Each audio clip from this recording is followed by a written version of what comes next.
La dernière étape, et non la moindre, les instructions photo. Vous voulez commencer avec le plan sagittal, donc la vue latérale. OK, donc, à ne pas oublier, il faut que la personne soit en survêtement. Idéalement, on enlève les bracelets, les colliers, surtout les bas. Donc, il faut avoir le plus de peau, en fait, possible. Ouais, exact. Donc, exemple pour les femmes, ça va être un sport bra. Ça va être des pantalons très moulants. Idéalement, c'est en petite tenue le plus possible. Le premier élément, c'est d'amener le pied, que ce soit le pied gauche ou le pied droit, près de la ligne bleue.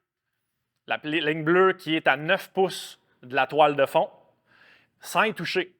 Donc, il faut être très près de la ligne, mais sans avoir de contact dessus. Par la suite, le pied opposé va être à une distance confortable, mais il faut que les deux pieds soient parallèles également. Donc, il ne faut pas avoir un pied en avant de l'autre pour créer d'asymétrie dans la prise de photo, de rotation ou d'inclinaison dans le plan. Un coup que ça c'est bien installé, vous allez demander à la personne de regarder à l'horizontale le plus possible, donc fixer un point. Nous, chez Athletic One, ce qu'on a fait, c'est qu'on a marqué un point au mur à différentes hauteurs pour les différentes grandeurs de clients afin qu'ils gardent le regard à l'horizontale. On s'est rendu compte que les gens ont de la difficulté à tenir le regard à l'horizontale. Donc, ça va être un marqueur qui va empêcher vos résultats d'être précis.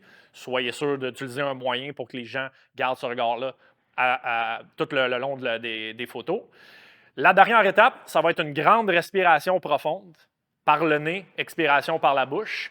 Vous, en tant que praticien qui prenez la photo, du moment où vous voyez l'abdomen se rétracter, vous prenez la photo au moment où l'expiration est terminée et vous allez avoir un résultat qui est hyper précis.